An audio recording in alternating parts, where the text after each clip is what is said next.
Okay guys, first we're going to be talking about this sexy blue metallic color on this Tesla.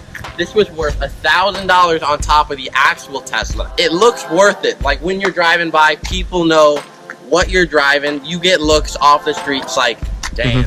Next we got the all-glass panoramic roof worth about $1,500. You know, this all-glass panoramic roof is something that, like, you know, I've never seen before in cars. Usually they just have that one rectangle. It's really boring and stuff. So Tesla really overdone it with this all-glass panoramic roof, and we got Peyton in here about to show us. So let's pull that down real quick.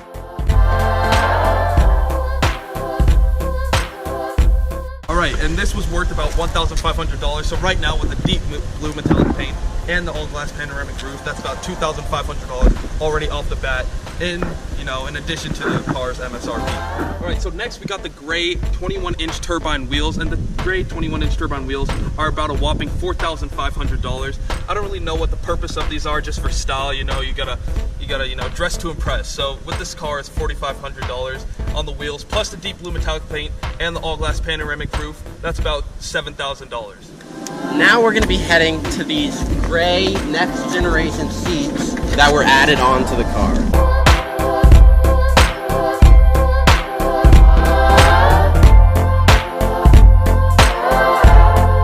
Alright, we're not even done yet. So we got the premium interior and lighting. You can't really see the lighting because it's like really loud outside, and that's what happens. So the premium interior, from the dashboard and everything, just the finish, the little velvet finish we got here in the leather, that's a total of $3,000. And like I said, design is very important when it comes to cars. You gotta stun on everyone else. So this was a total of $3,000, and everything in general is just $12,500 right now, and there's still more.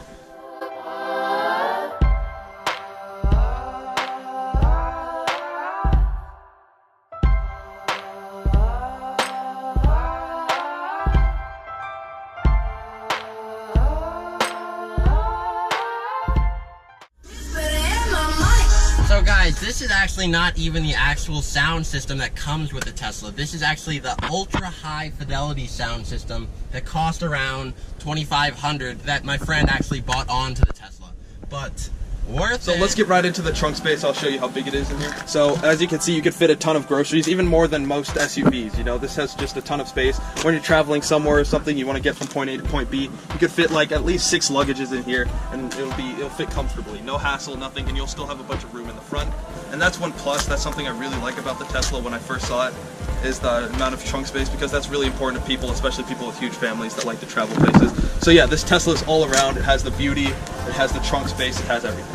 Right here you have the music icon in the top left corner, which you could get radio to get any simple music station that you want, like 98.5 or 104.3. And then you could also get the streaming button that allows you to get any of these radio stations. Yeah, you can stream stuff and tune stuff like today's hits, ABC News, 80s, 90s, and today classic rock, ESPN, depending on what you feel like listening to, and it depends on the genre. So any genre you pick, it'll choose something from that era or genre and just, display it on, and you can play it if you feel like it.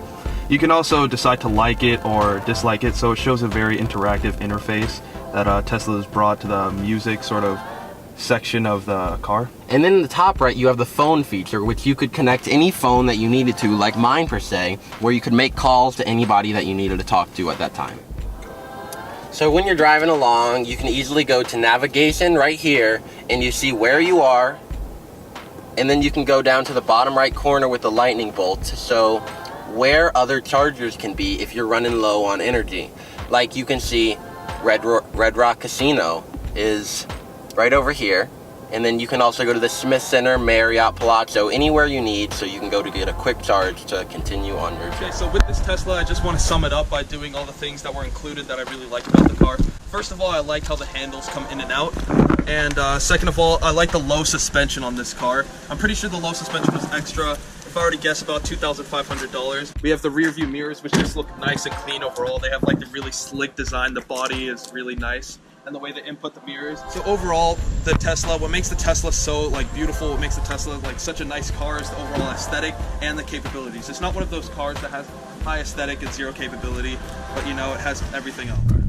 So tell us a little bit about the car, how it feels to drive, like what it feels like when you're actually behind the wheel. So the car is very different from other cars, you could say. For when I'm driving, right now, if I was to go 20 miles an hour and then let up on the actual gas pedal, there's a thing called regenerative braking. So once I let up, the car is just going to like slowly brake itself, so that if I go up to a stoplight, I'm not gonna have to put my foot on the pedal so hard. It's just gonna be slowing me up to the stoplight, which is very helpful. But also, just putting my foot on the pedal, it's a very smooth drive. It just, you don't have to really, there's no kick to it that you go, but unless you go really fast, but it's a really smooth drive.